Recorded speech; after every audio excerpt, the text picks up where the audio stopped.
En los últimos 2 días o 2 domingos que pasaron, estuvimos hablando una miniserie acerca del plan de Dios con Israel, lo que pensamos nosotros, y quiero el día de hoy terminar esta miniserie con enseñar las características que tiene la iglesia que ningún otro grupo tiene o que ningún otro grupo posee.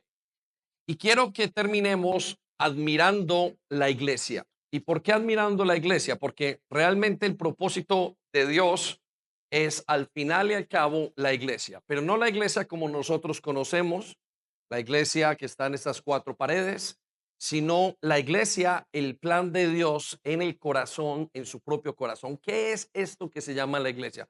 ¿Por qué es admirable este concepto o esta idea de Dios, este propósito, este plan de Dios? Y em, quiero que terminemos admirándolo y vamos a ir por cosas o por aspectos de la iglesia que cuando lo planteamos bajo la palabra de Dios nos dejan aterrados, nos dejan boquiabiertos, por decirlo así. Y es eso que nos va a ayudar a comprender y va a afianzar nuestra identidad de una manera mucho más fuerte en el Señor. Y a los que nos acompañan o a los que son nuevos y están experimentando, mirando si creer, si no creer, están en esa lucha, pues los va a ayudar a entender a qué se están acercando y qué es lo que Dios tiene para ofrecer a cada uno. Entonces, vamos a ver esas características de la iglesia que ningún otro grupo posee en el mundo. Y quiero que vaya conmigo a un principio bíblico y está allí en pantalla y tome sus notas. Y el principio bíblico es el siguiente: la iglesia es el diseño eterno de Dios para manifestar su gloria en la tierra.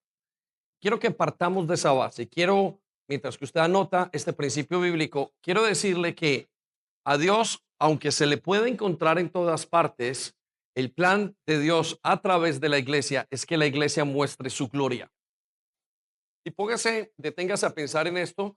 No hay otro lugar donde encontremos o donde Dios quiera manifestar su gloria. Ciertamente la palabra de Dios es la que revela quién es Dios. Nosotros todo lo que sabemos de Dios, y hay una doctrina que se llama la doctrina de la inerrancia de Dios, de la autoridad o de la palabra de Dios, y es que de esa palabra nosotros conocemos quién es Dios. También hay otro concepto teológico que la creación muestra quién es Dios.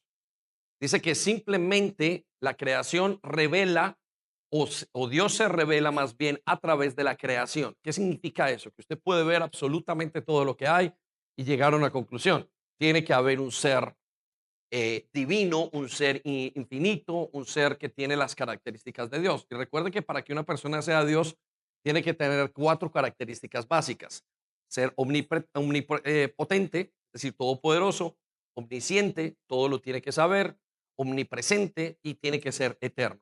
Entonces, cuando usted ve lo que hay alrededor, usted dice, es imposible que esto haya quedado o haya llegado solo. El ateísmo declara o presenta que todo salió a partir de una explosión, pero eso es ilógico porque y sigue siendo una teoría, porque nosotros podemos observar la complejidad de todo lo que somos. En pocas palabras, hay una teoría que, o esa misma teoría plantea que si se deja una roca por miles y millones de años, esa roca de repente tiene cerebro, piensa, tiene hijos, escoge su ropa y va a estudiar y tiene una cantidad de conceptos que son impensables. Y eso plantea que el ateísmo o que el concepto de que Dios no existe, pues es más, hay que tener más fe para ese concepto que lo que hay que tener en Dios, al ver una inteligencia que puede y que ha creado todo. Pero aparte de eso, Dios ha manifestado y ha deseado que todo lo que Él hace o que su gloria, que su poder se experimente a través de una iglesia. En otras palabras, nos está diciendo que no encontramos a Dios en un supermercado, aunque podamos tener un encuentro, que no encontramos a Dios en una universidad, aunque Dios esté con la gente, pero que el plan de Dios es que encontremos o que la iglesia sea la casa de Dios, el pueblo de Dios, la representación de Dios.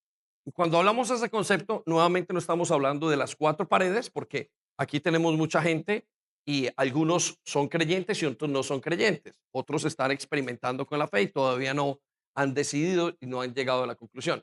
pero lo que Dios nos plantea es que la iglesia a nivel mundial, la iglesia, lo que se llama en teología, la iglesia invisible, es el lugar y es el pueblo en el cual Dios se quiere manifestar al resto del mundo. Quiero que vayamos a un versículo que está allí, se llama Efesios, o está en Efesios capítulo 1, versículo 22 y 23. Y quiero que vea conmigo la profundidad de este concepto. Mire lo que dice. Dios ha puesto todo bajo la autoridad de Cristo. ¿Quién? Dios. Quiero que resalte la palabra Dios. Dios ha puesto todo bajo la autoridad de Cristo. Y esto es un pensamiento muy grande. Lo que nos está diciendo aquí la palabra de Dios es que todo está bajo el poder de Dios, que todo está bajo la autoridad.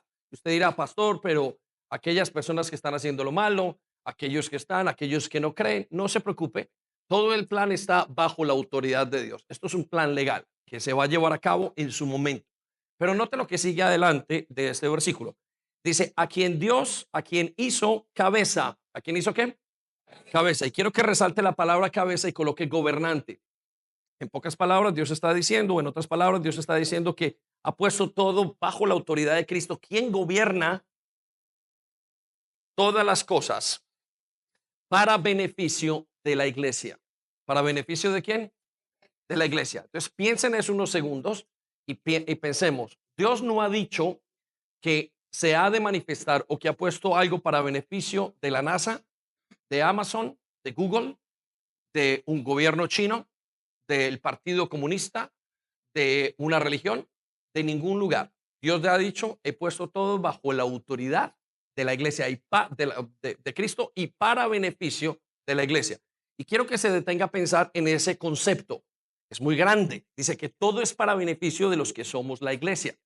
¿Qué es eso tan grande y cómo se puede entender? ¿Qué pensamiento y qué declaración más grande es esta? Que dice, todo está para la iglesia.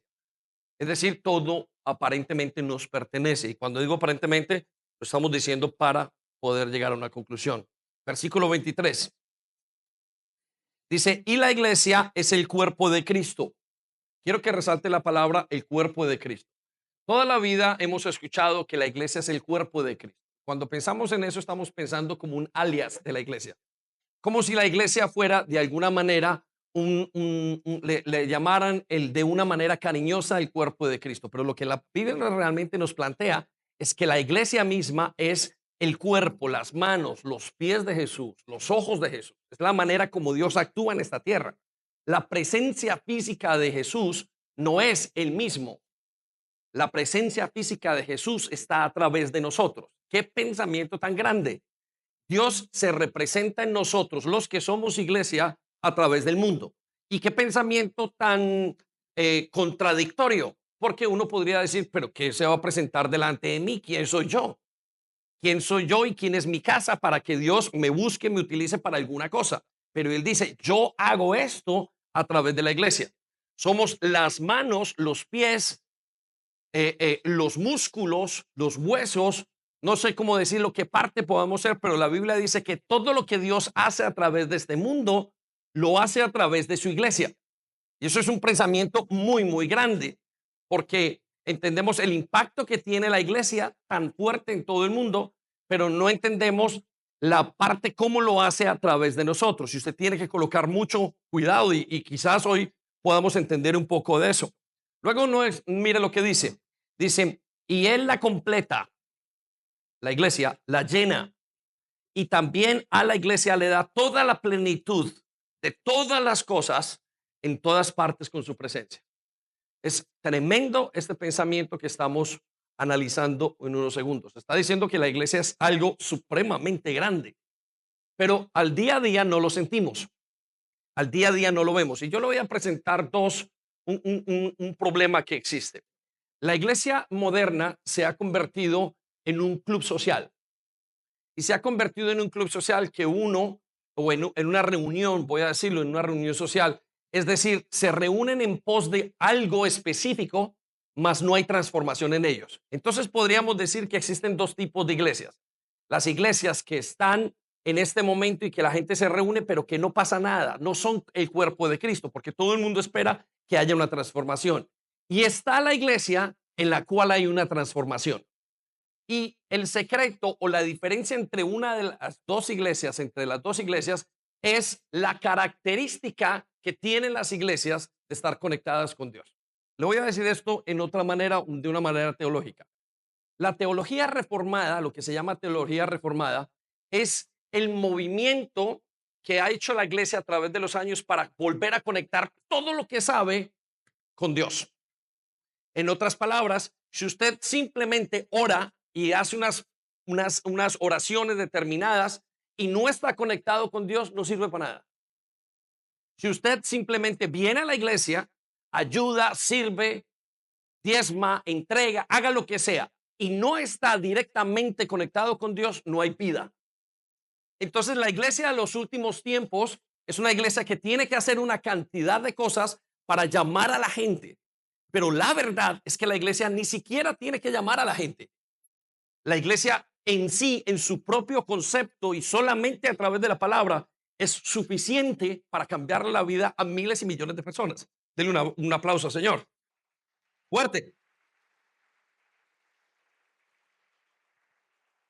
Y esto es debido a que la iglesia tiene una identidad donde es tan fuerte y tan grande, tiene un impacto tan grande que no hay nada como ella.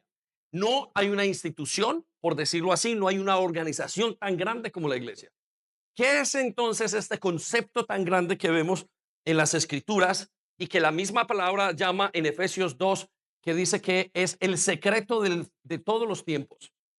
Pablo le dice en la Reina Valera, dice que la iglesia es el secreto, es una revelación de todos los tiempos. ¿Qué es este concepto? Está muy lejos de lo que vemos. Mira, hay gente que dice, hoy fui a la iglesia y estuve súper aburrido. ¿Y saben por qué? Porque no estaban conectados con Dios.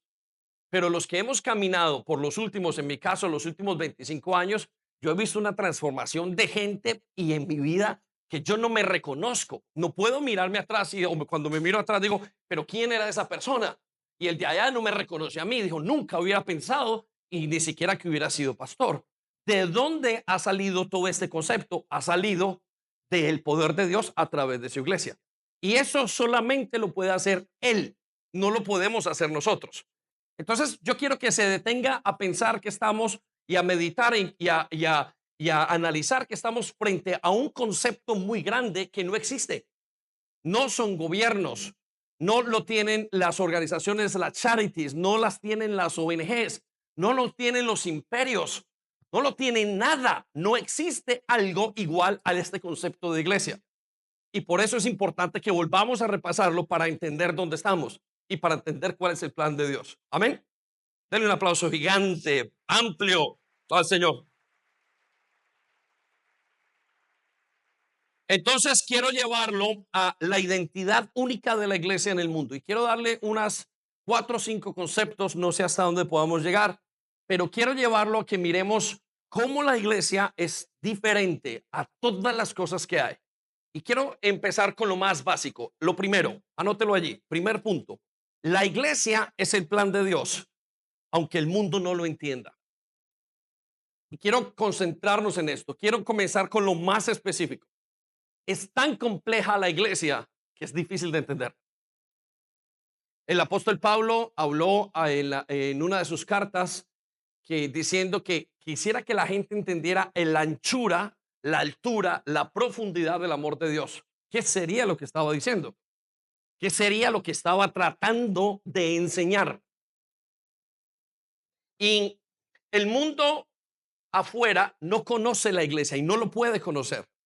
Y la razón principal o primaria es porque humanamente no se puede entender ese concepto.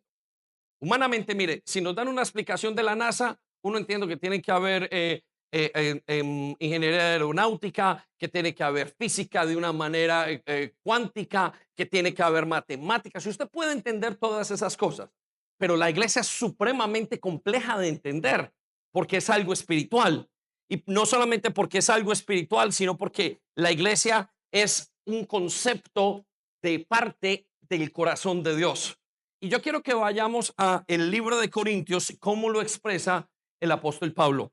Y mire lo que dice en el versículo 21 y cómo pone a la iglesia como un misterio.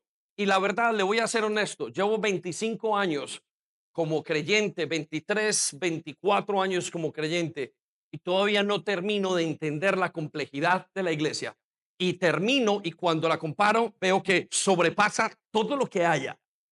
Cada X tiempo me pongo a pensar y digo, y universidades, compañías, charity, reinos, todo, y pasa por mi mente y hago como tampoco tengo el análisis, la capacidad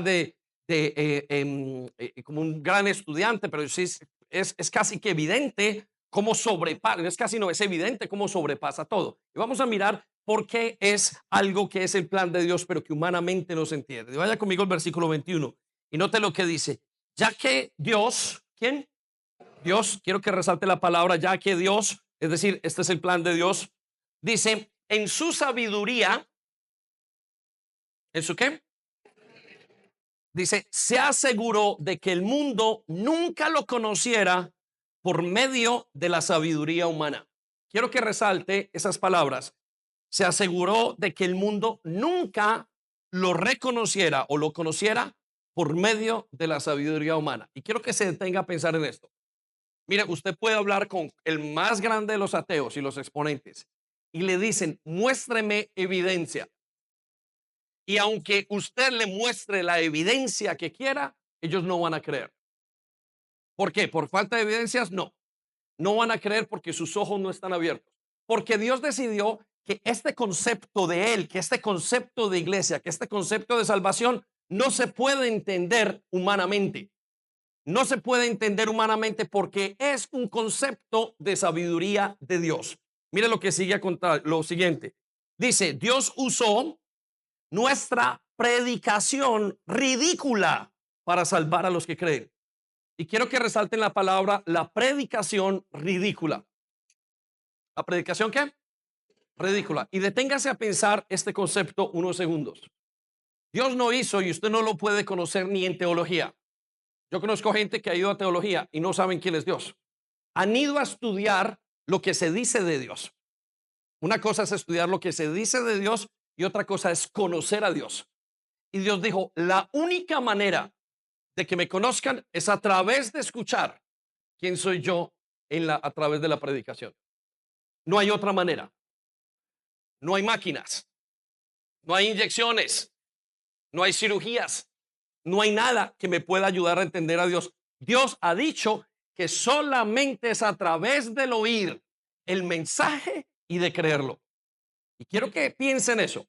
Por eso cuando la gente y el mundo entero intenta conocer la iglesia, hay un grupo que se reúne, pero no entienden lo que es la iglesia. Y la iglesia es algo supremamente profundo y supremamente grande. Mire, se le adelanto el siguiente punto. El único grupo que puede pasar a la eternidad es la iglesia. Cielo y la tierra pasarán. Cielo y la tierra van a pasar, mas la iglesia es la que va a estar en este lugar. Es lo único. Y quiero que se tenga a pensar y piense como en este momento uno analiza la inteligencia artificial y uno abre la boca y dice, wow, ¿a dónde hemos llegado? ¿Qué cantidad de cosas? Usted mira reinos, usted mira todas las cosas. Y cuando las compara al lado de la iglesia, no les llegan en los talones. ¿Por qué? Porque es un plan de Dios. Entonces note lo que dice en esas partes donde resalte las palabras, la predicación ridícula para salvar a los que creen. Solamente a través de la predicación. En pocas palabras, usted y yo estamos aquí por cosas ridículas.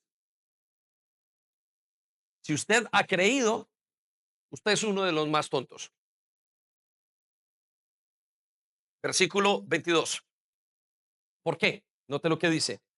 Es ridículo para los judíos. ¿Es qué? Resalte la palabra. Ridículo para los judíos. Ellos piden señales. Si hay una religión en el mundo que Dios podría aceptar, es la única religión en la que Él dijo que se hiciera. Si es que le llamamos religión. Son los 613 mandamientos para los judíos. Y Él dice, los judíos piden, el mundo religioso dice, mándeme una señal de que usted es Dios. Y Él dice, no hablo por señales.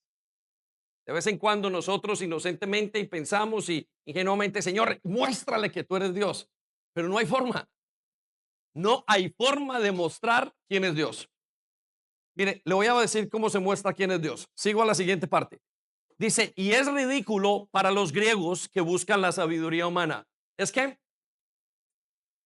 le leo el versículo 22 de nuevo. Dice, es ridículo para los judíos que piden señales del cielo y es ridículo para los griegos que buscan sabiduría humana. En pocas palabras, las universidades no pueden probar que Dios existe. Y él dijo, no lo van a probar. Nadie lo puede probar. No es algo que usted pueda probar. Es ridículo, es un mensaje ridículo.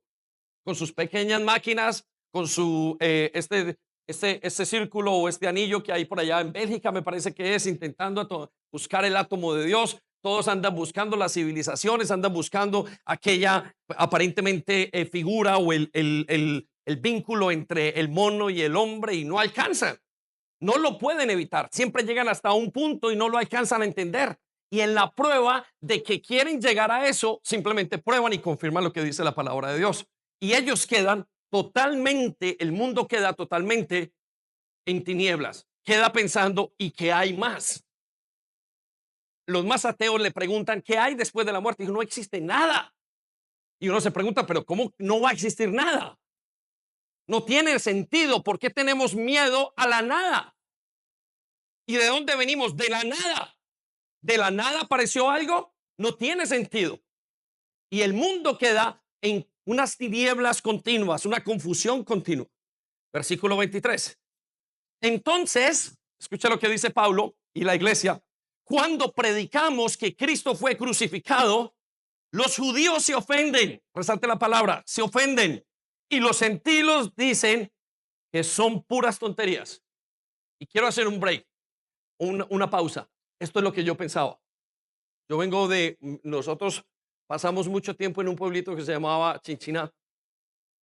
Mi experiencia es que yo pasaba por el pueblo los domingos en la mañana y bebía o escuchaba unos aleluyas, una iglesia, y yo decía, qué gente tan tonta y qué gente tan ignorante.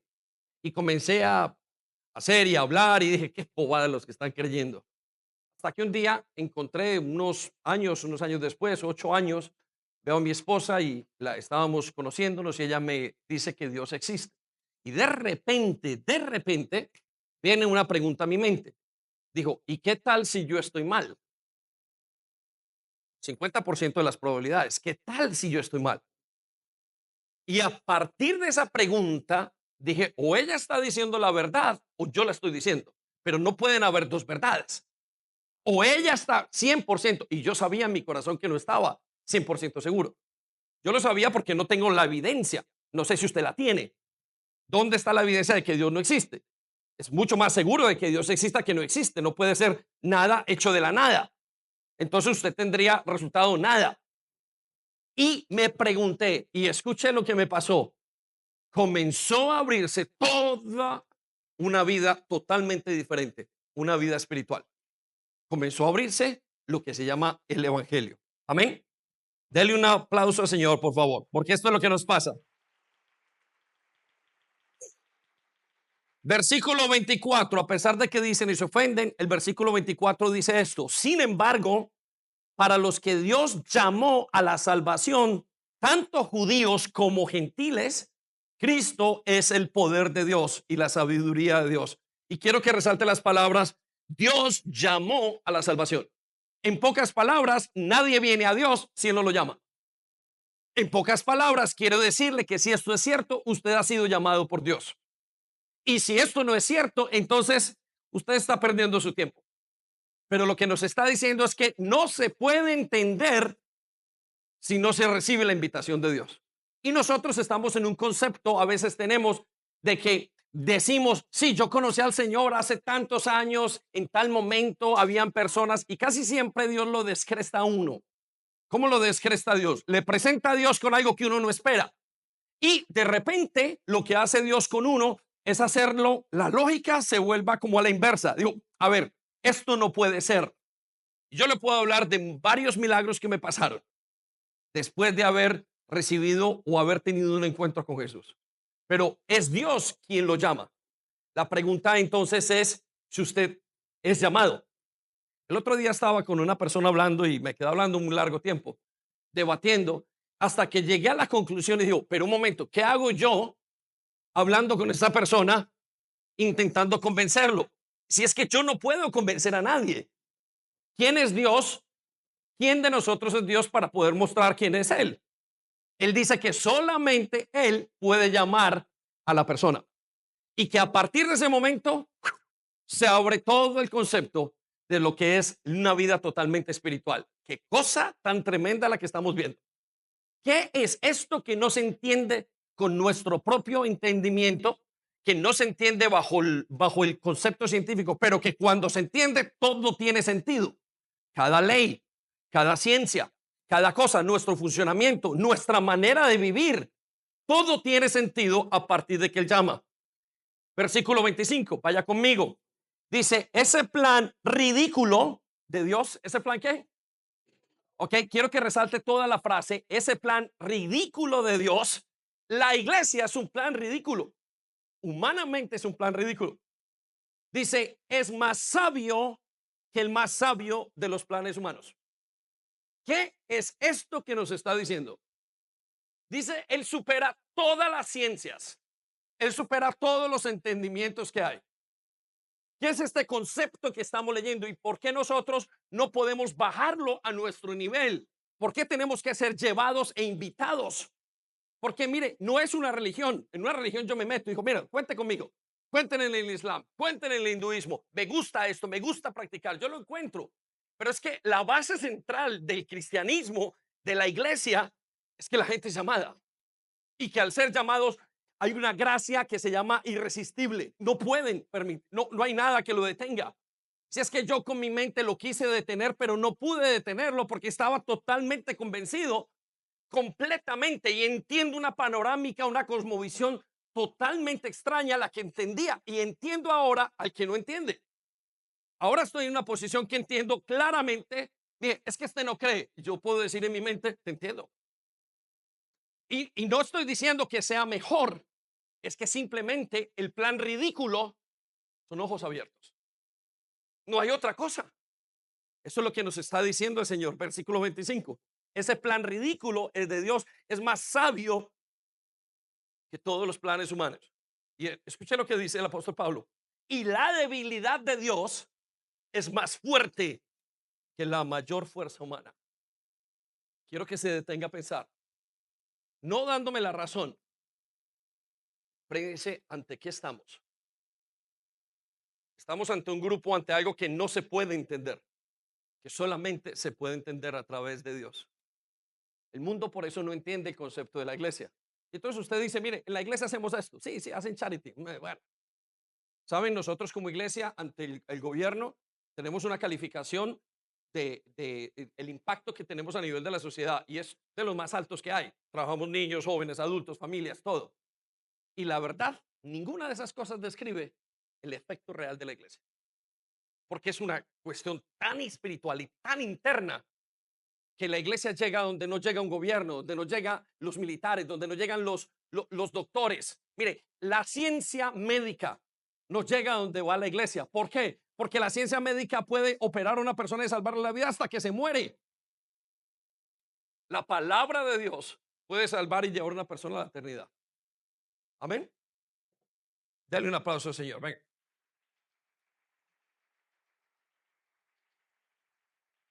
Entonces lo llevo al segundo concepto de por qué la iglesia es diferente a todo otro grupo que existe. Y anote esto, la iglesia no es un diseño humano, esa es la razón, sino un diseño espiritual de Dios. Y yo quiero que usted repase esto. Estamos ante algo que solamente Dios puede hacer. Y le decía al principio, si mientras que usted anota esto, le voy recordando, le voy nombrando que la característica de la iglesia, una de las características es que tiene un impacto eterno. Se lo decía hace un minuto. Tiene un origen divino. Dios no ha dicho que es el CEO de cualquier corporación, de cualquier universidad. Él no ha dicho, yo voy a gobernar los mejores hospitales del mundo, los sistemas NHS. Él no ha dicho eso. Dios dijo, lo único que yo gobernaré sobre la tierra es la iglesia. Mire, anote este concepto, porque para mí es precioso y es importante. Las únicas dos cosas, los únicos dos grupos que Dios ha hecho en esta tierra se llaman la familia y la iglesia. Dios no ha hecho nada más. Solamente póngase en Google a buscar cuántas ONGs hay, cuántas charities, cuántas empresas, cuántas microempresas, cuántos colegios, cuántas universidades, cuántos hospitales, cuántas redes, cuántas, de todo lo que puede haber en el mundo en este momento y lo que ha habido a través de la historia. Y Dios no hizo ninguna de esas dos cosas, solamente ha hecho la iglesia y la familia. Y le voy a decir, si cualquiera de las dos de estas falla, es un desastre para toda la humanidad. Si la familia falla, sus problemas y mis problemas más grandes es porque fallaron nuestras familias. El diseño, el hombre no puede vivir sin familia y puede poner dos mamás, dos papás, el perro, el gato, puede poner todo lo que quiera. Y lo único que va a funcionar bien, correctamente, es papá y mamá. El resto es una acomodación, un acople a un problema. Lo único que funciona en esta tierra es la familia y la iglesia. Y son las únicas dos cosas que ha hecho Dios. Deténgase a pensar en cuántas compañías hay que sean milenarias. Hay culturas, las culturas pasan de gente a gente, pero el concepto, esta idea de la iglesia pasa sobre todas las cosas. Piensen dónde están los egipcios en este momento. Hablan de 3000 años que existieron por dinastías y dinastías, no reinaron continuamente. ¿Dónde está el imperio romano? ¿Dónde están los griegos? Usted va me cuentan aquellos que fueron a Egipto, que en este momento Egipto es un botadero de basura. Sale usted de dos complejos turísticos y al lado lo que hay es basura y basura y basura. ¿Dónde está el imperio, la cuna de la civilización que son los griegos? Es uno de los países más pobres de Europa. ¿Dónde está España, que tuvo la armada invencible, que reinó aparentemente el imperio del sol, creo que era esta? ¿Dónde está la China, apenas resurgiendo en estos momentos? ¿Dónde está el Reino Unido, que está debilitándose? Nosotros pensamos, porque nacimos hace 100, 10, 20, unos 50, 60, 70 años, que todo ha estado, pero no hay nada que resista, ninguna civilización resiste. Lo único que resiste es la iglesia y que resistirá. Y ahora lo voy a llevar entonces a una descripción de la iglesia que vemos en la Biblia, que es de las favoritas para mí. Hebreos 12:22. Acompáñeme allí. No hay ninguna organización, no hay ningún grupo sobre la tierra, escuche, que reciba las promesas que la iglesia ha recibido. Pastor, está equivocado, son mentiras. Bueno, pero no hay ninguno. Hebreos 12:22. Quiero llevarlo a esta imagen escrita de lo que significa este concepto de iglesia. Y quiero, si quiere escribir esto, va a ser bien. Teológicamente, coloque iglesia invisible. La iglesia invisible es el equivalente a todos los hombres y mujeres que han conocido a el Mesías, a Cristo, y eso se llama en teología la iglesia invisible a través de los tiempos. Y es tan complejo esto de que es la iglesia y tan característico y tan único que mire lo que describe el apóstol Pablo en Hebreos 12. Dice, en cambio, quiero que resalte la palabra en cambio, en comparación a los demás, a los que no son iglesia, dice, ustedes han llegado al monte de Sión. ¿A qué? Resalte la palabra el monte de Sión. Él comienza diciéndonos, la cúspide, el monte, el lugar más elevado que puede existir, es al lado de Dios. Una canción que dice, no hay lugar más alto que estar en la presencia de Dios. Y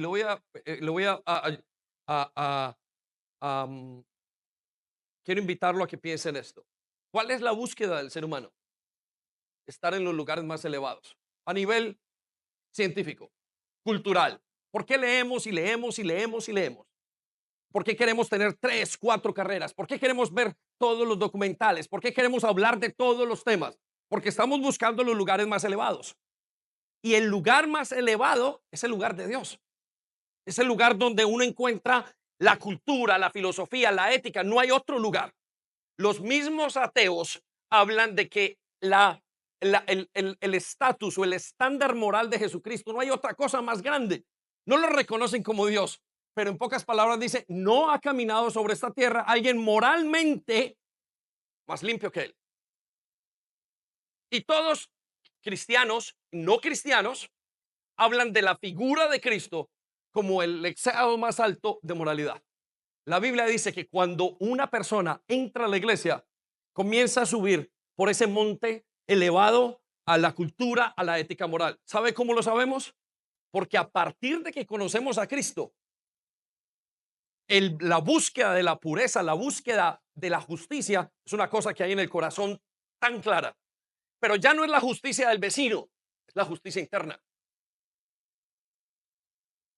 Es una justicia de decir, ¿por qué peco? Es una justicia interna cuando yo me conozco y cuando yo comienzo a entender por qué estoy haciendo esto, de dónde me salen estos pensamientos.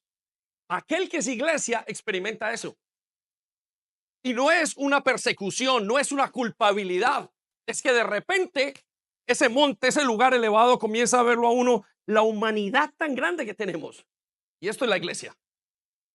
Segundo lugar, mire lo que dice. Ustedes se han acercado. Perdón, quiero que en la palabra donde dice ustedes han llegado, quiero que resalte la palabra han llegado. Y note este factor, o esto que dice aquí, no es que llegarán, han llegado. Aquí está hablando de la iglesia presente. Dice, cuando una persona conoce a Cristo, ha llegado al lugar, al monte de Sión, a la ciudad de Dios viviente. En pocas palabras, lo que está diciendo son los terrenos de Dios. Lo que Dios nos plantea que cuando nosotros le conocemos y cuando aceptamos a Cristo, lo que nos está diciendo, ustedes llegaron a los terrenos de Dios. Pero pastor, ¿cómo he llegado yo a los terrenos si estoy con este pecador, con este que miente, con este que hace lo otro? Pues él dice que son los terrenos de Dios.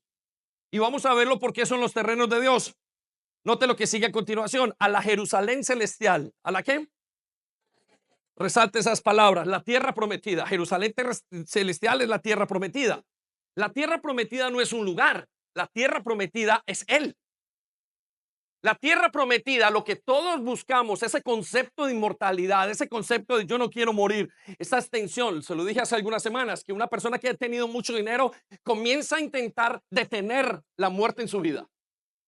Sin ser exitoso, porque toda la tecnología y toda la ciencia en este momento está intentando detener la muerte y nadie la puede detener. Máximo 120 años, que fue lo que Dios había dicho. Pero pastor, es que estamos deteniéndola, por supuesto, pero no lo logran detener. ¿De dónde sacamos ese deseo de detener? Una persona que ya tiene mucho dinero, lo que comienza a hacer es comer bien, estar bien, intentar que los días se pasen lentos para que él pueda aprovechar todo lo que tiene. Pero cuando llegamos a la iglesia y no a la CCI, no a las cuatro paredes, cuando llegamos a este concepto de lo que Dios nos dice, estamos llegando a la tierra prometida. Eso es lo que todos esperamos. Escuche lo que sigue a continuación. Y a incontables miles de ángeles que se han reunido llenos de gozo. ¿Qué es este tema? Ayer me preguntaba a mi tío. Me decía, ¿será que hay extraterrestres en todo el mundo? Y yo no sé si hay extraterrestres o no, pero yo le voy a decir una cosa. Seres sobrenaturales hay. La Biblia nos dice que hay millares y que cuando llegamos y somos parte de ese concepto, es que estamos al lado de millares de ángeles. Pero ¿quién entiende esto humanamente? Le pregunto, ¿quién explica esto humanamente? A pesar de que han visto cosas y señales y que todas las culturas del mundo tienen algún tipo de conocimiento o algún tipo de entendimiento espiritual. ¿De dónde sale este concepto de la iglesia? Que ahora estamos inclusive conectados con millares de ángeles. Versículo 23. Ustedes han llegado. ¿Ustedes han qué? Resalte la palabra llegado. Es decir, estamos, aquel que es de la iglesia está en este concepto. Dice, han llegado a la congregación de los primogénitos de Dios. ¿De los qué?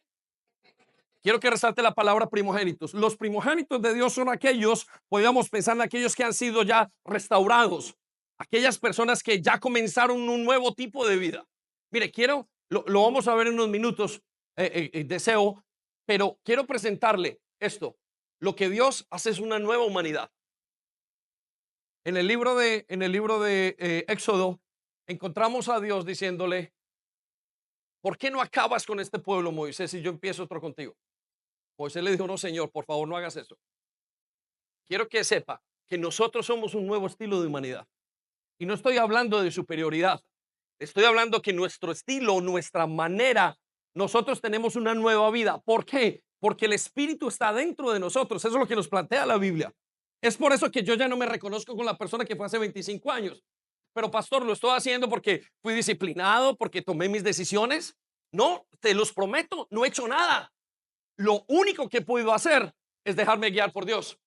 Entonces, cuando la Biblia nos plantea sus vidas, son primogénitos en una nueva manera de vivir. Y es que piénselo unos segundos. ¿Cuántos de nosotros hemos sido totalmente transformados en un nuevo tipo de persona? La Biblia dice, aquellos que están en Cristo son unas nuevas criaturas. ¿A qué se refiere de ser unas nuevas criaturas? Es que el planteamiento que hace la palabra de Dios y la Biblia es que ahora el ser creyente con Dios adentro, guiándolo Dios, es totalmente una nueva criatura. Antes no podían dejar sus pecados y ahora lo pueden dejar. Y claro, el mundo se aterra. Cuando usted le plantea al mundo, a la ciencia, todo esto que está pasando milagrosamente, dicen, no lo entiendo. ¿Cómo va a ser una persona cambiar? ¿Por qué no estuvo donde un psicólogo? ¿Por qué no estuvo donde un psiquiatra? ¿Qué fue lo que pasó? Y comenzamos a entrar en el humanismo y a decir, pasó esto, es la niñez, pasó estas cosas alrededor de él. Fue un golpe de suerte. Pero qué golpe de suerte si usted y yo sabemos nuestra lucha interna con el pecado y sabemos la victoria que hemos tenido al alcanzar cosas que no habíamos podido alcanzar antes. Eso solamente es un don de Dios. Porque esto que estamos hablando de la iglesia, lo vamos a ver en el siguiente punto. Ni siquiera es porque nosotros seamos buenas personas. Es por pura y física gracia de Dios. Y es la gracia irresistible. Denle un aplauso al Señor, por favor.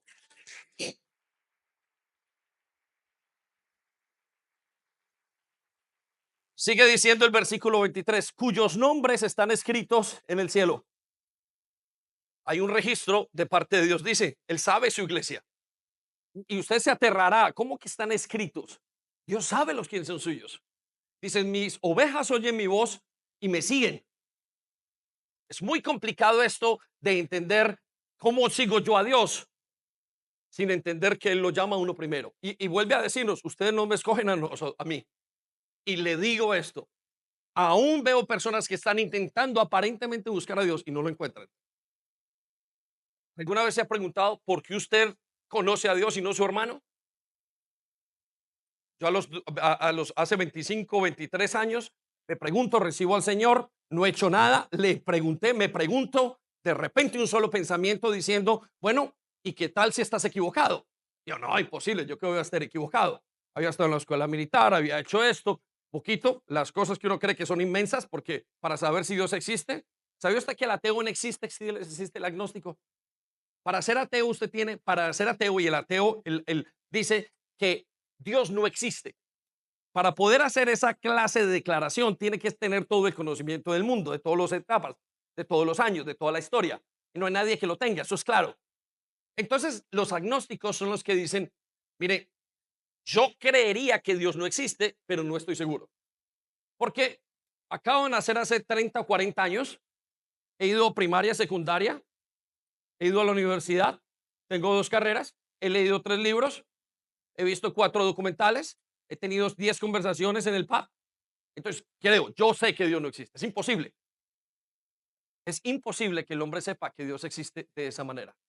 Y él dice, yo los escojo a ustedes, ustedes no me escogen a mí. Qué tremendo es esto. Y yo me pregunto, ¿será que nos está escogiendo? Y me pregunto, ¿por qué hace 25 años Dios me escoge a mí y no a mi hermano? Yo tengo familiares mucho mejores. Yo tengo gente alrededor, de gente mucho más santa, mucho más disciplinada, mucha gente de otras cosas. Pero ¿por qué a mí? ¿Quién soy yo y quién es mi casa? Decía el rey David. Y también decía, bienaventurado el hombre cuyos pecados le han sido perdonados. ¿A qué se refiere si es que yo nunca he pecado? Todo el mundo es justo a su propia conciencia. De acuerdo a ver, yo soy justo. Y si la miro el de ella es injusto y yo soy justo. Y nos creemos que somos justos por nuestra propia opinión, porque nos juzgamos de acuerdo a nuestras bases. Hace unos días les encontré en la reunión que cuando una persona sale de la prisión en este país o en cualquier país, no es culpable en otro país. En pocas palabras, si Adolfo Hitler, que mató a los 6 millones de judíos, el tipo se hubiera volado y se hubiera ido a otra parte, a otro país, póngale Siria, póngale Rusia, póngale a cualquiera, allí no era culpable. Pero basado en la ley de Dios, una persona es culpable debajo del mar o en la montaña más alta. ¿Por qué? Porque bajo la ley de Dios, de la ley de Dios, nadie se puede salvar. Y la verdadera justicia es el ojo por el ojo y el diente por el diente. Pastor, usted está siendo injusto. No, si a mí me roban 1000, me tienen que devolver 1000 para ser justos.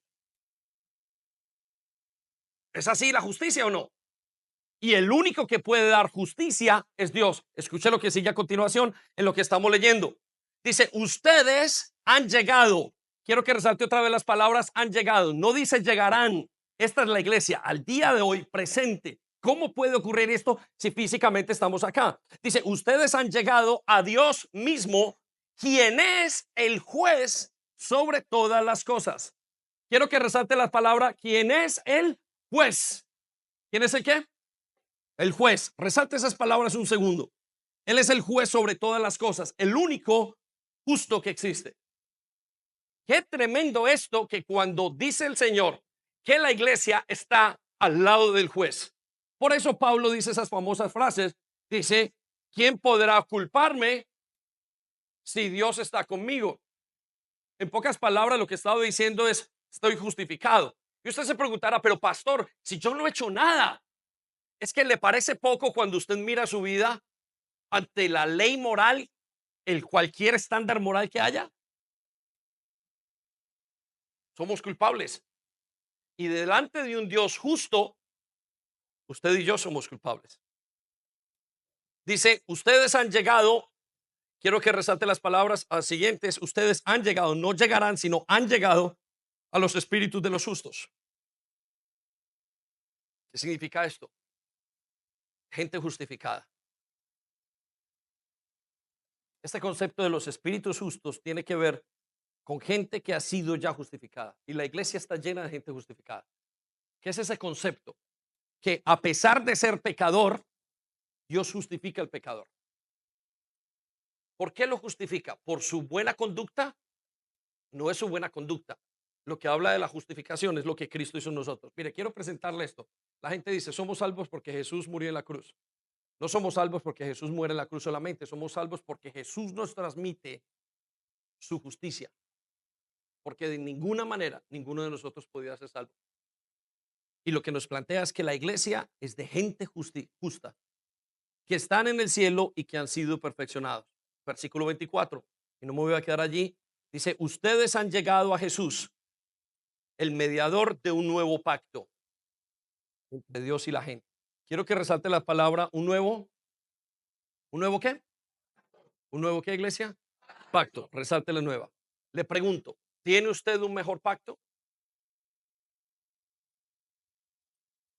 Y también la sangre rociada que habla del perdón en lugar de clamar por venganza como la sangre de Abel. Muy bien, lo llevo entonces a la tercera característica que la iglesia tiene y que va mucho más allá que cualquier otro grupo que haya en la tierra. La primera es que la iglesia es el plan de Dios, aunque el mundo no la entienda. La segunda es que la iglesia no es un diseño humano, sino un diseño espiritual. Pero la tercera es que la iglesia no está formada por personas perfectas. Y necesito que este punto quede supremamente claro. Y esto hace que la iglesia sea un concepto tan especial y tan grande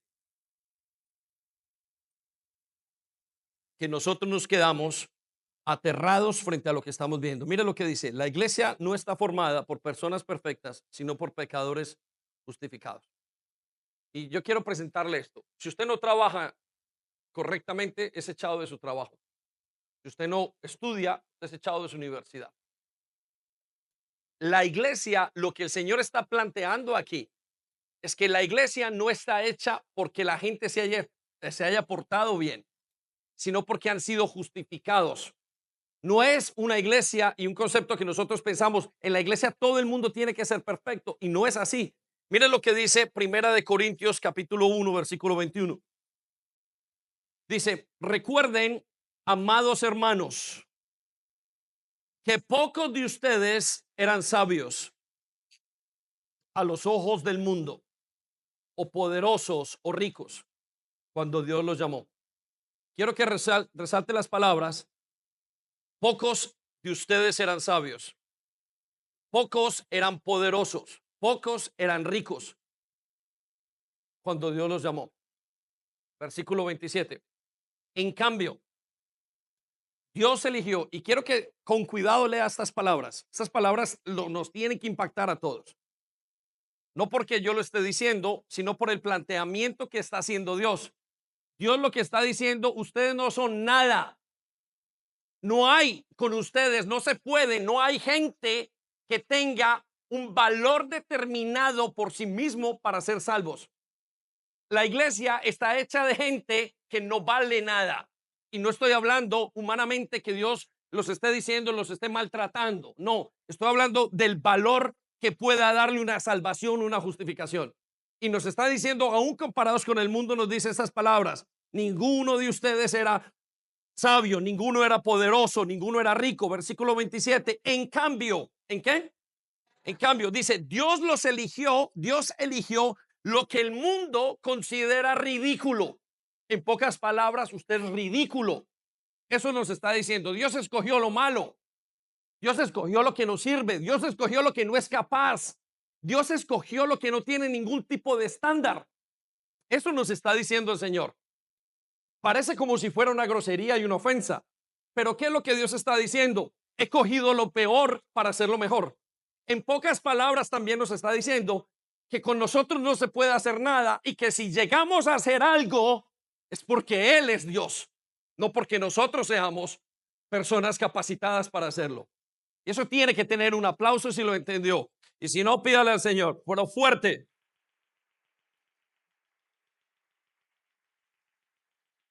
Vuelvo a leerlo. Dice, en cambio, Dios los eligió, resalte las palabras, Dios eligió lo que el mundo considera ridículo para avergonzar a los que se creen sabios. Y escogió cosas que no tienen poder para avergonzar a los poderosos. Dios dijo, ninguno de ustedes puede hacer algo con sus propias vidas. Y yo le voy a demostrar al mundo cómo pueden cambiar. Ahora hay un problema, que usted y yo vemos cómo ve el mundo a través del dinero y a través del poder. Ya no lo dijo. Ricos, poderosos, sabios.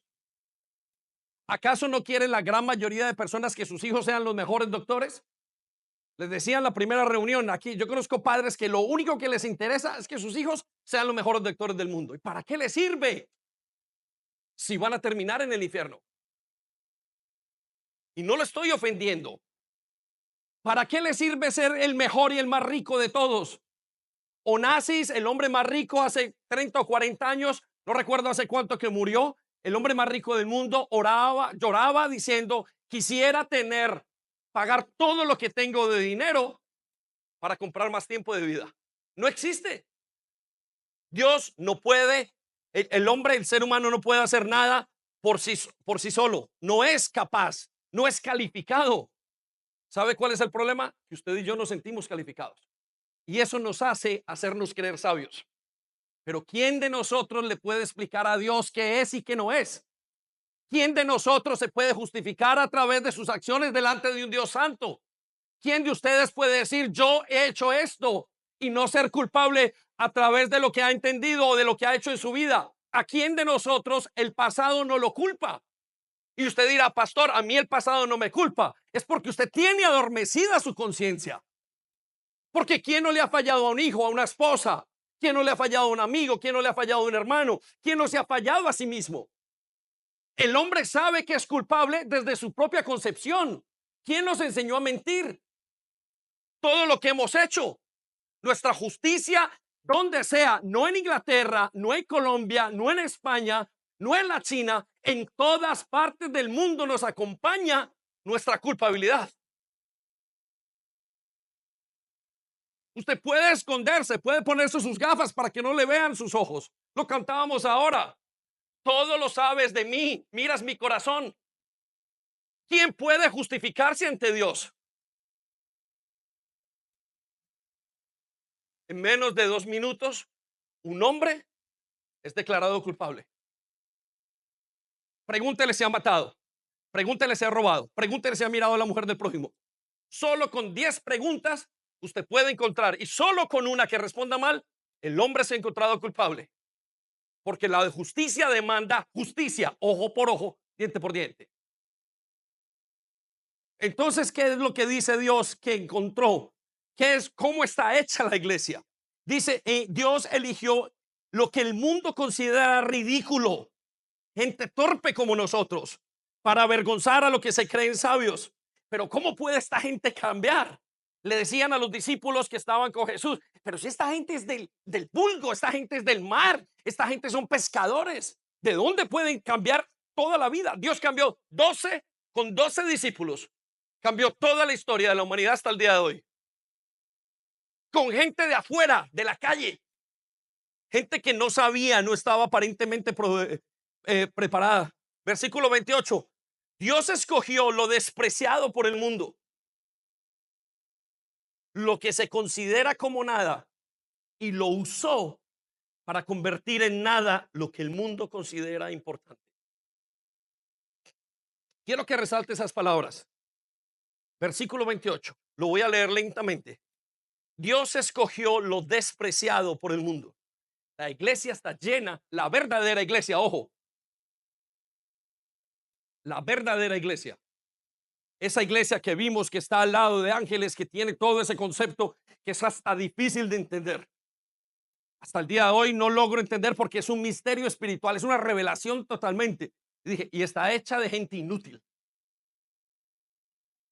Qué tremendo y qué paradoja que Dios vea sabio al que es tonto.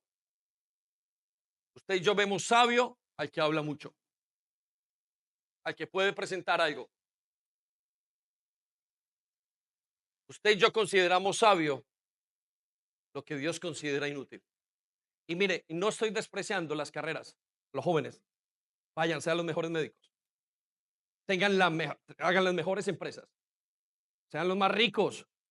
Sí, van a hacerlo como un medio para vivir una vida en el evangelio.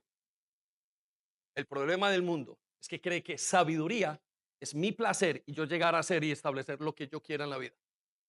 Y él dice, necio, eres necio. No sabes que vienen por ti esta noche. No sabes que tu placer no te puede llegar a ninguna parte. No sabes que el poder no te llevará. No sabes que tu sabiduría no te llevará a ninguna parte. Lo que nos está planteando el Señor es que la iglesia es hecha de gente necia y que Él no ve lo que el ser humano ve. Su división de éxito es una cosa totalmente a la que Dios ve. Y estamos plagados de eso. Lo que vivimos, se estudia en las universidades, se estudia en los colegios, se ve en Netflix, se ven las conversaciones, está en todo lo que vivimos. Toda la generación y toda la cultura está acomodada al mismo concepto. Es el poder. Y Dios dice, eso es lo que yo veo como necedad. Por eso el cristiano es el más miserable del mundo. Pablo dice, somos los más miserables del mundo. ¿Por qué son miserables? Porque si no existe, ¿qué hacen atormentándose día y noche? ¿Para qué se quieren portar bien si no hay juez? Le pregunto, ¿de qué vale que usted se porte bien si no hay juez? No tiene sentido. Si no hay una ley, ¿para qué me porto bien? ¿Por qué más bien no dejo que los deseos de mi corazón y de mi cuerpo, cuanta muchacha, cuanto hombre, cuanta cosa, cuanta bebida, cuanto trago? ¿Por qué tenemos que moralmente estar a un estándar? Es porque sabemos que hay un estándar moral. Y Dios nos dice, ustedes no ven lo que yo veo. Qué tremenda es la iglesia. Está llena de gente ridícula. Está llena de gente aparentemente necia. Y hay una cosa buena para los que hemos creído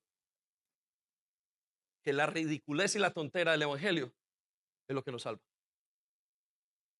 ¿Cómo es de complejo este concepto de que no se salvan los estudiosos? Pastor, entonces no debo estudiar, al contrario. cuando usted comienza, mire, cuando usted ve ahora, después de que usted conocía a Cristo, antes de que conociera a Cristo, admiraba a los doctores, admiraba a los ingenieros, admiraba a todos los grandes elevados del mundo. Pero cuando usted comienza a ver y a entender el evangelio cuando Jesús lo llama, todas esas cosas siguen siendo importantes, pero no hay nada superior a conocer a Jesús. Y es una convicción interna que la persona tiene. Haga la cuenta. Si usted ha conocido a Cristo, todo lo demás, Pablo lo dijo, lo considero como una basura. Deténgase a pensar en eso unos segundos. Qué tremenda que está la descripción de la iglesia. A que no se parece nada a ese templo de 4 paredes, color gris que todos vemos, frío, y un señor hablando aburrido. Y estamos hablando de algo que va más contextualizado en nuestra vida de lo que nosotros podemos hacer. ¿De a qué dependen nuestros hijos? Depende nuestra salud, depende nuestra vida, depende el matrimonio, depende las finanzas, depende nuestro estado anímico, depende todo lo que somos. Depende de este concepto. Depende qué va a pasar con nosotros en el último tiempo. Si usted de los que cree que nada pasa después de la muerte, quiero invitarle a que usted allá en el último día con su hijo o con su hija en 2 kilos de tierra y de polvo, porque no es nada, no puede ser. Versículo 29. Y con eso terminamos. Voy a pedirle al grupo de alabanza que se acerque lentamente. Dice, como resultado, ¿cómo qué? Como resultado, resalte las palabras, como resultado. Y escuche este resultado. Y necesito que la iglesia quede clara con esta conclusión. Como resultado, nadie, ¿quién? ¿Quién? Resalte las palabras, nadie jamás nadie puede jamás jactarse en presencia de Dios. ¿A qué se refiere el apóstol Pablo? Como conclusión de que Dios llama a lo inútil, ninguno de nosotros puede decir, yo soy alguien. Pastor, está atentando contra la autoestima del ser humano. No, no, no, no. Dios está diciendo una verdad. Delante de Dios, ¿quiénes somos? Entonces la salvación se vuelve un regalo. Pero Dios, ¿por qué yo? Y si peco y vuelvo y tengo una lucha, sí, pero yo te he justificado como le fue a Abraham. Fue justificado porque le creyó a Dios. Mire, le voy a decir una cosa. Es más difícil creerle a Dios que terminar una carrera, que volverse experto años y años y años.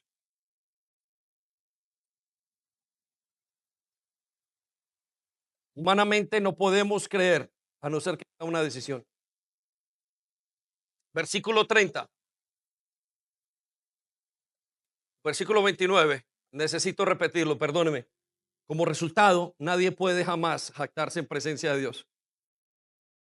Nosotros nos jactamos delante de Dios diciendo, yo sí soy bueno, yo no he hecho esto, yo no he hecho lo otro. Versículo 30. Aquí viene el punto, el por qué. Dice, Dios los ha unido a ustedes con Cristo Jesús. Quiero que resalte la palabra, los ha unido con Cristo Jesús. La clave no está en ir a una iglesia, aunque usted tendrá que ser parte de la iglesia. Lo que está diciendo el apóstol Pablo es que quien es iglesia es que está unido al Mesías, está unido a Cristo. La palabra Cristo es Mesías. Pastor, ¿cómo puedo yo estar unido? Únase a Cristo.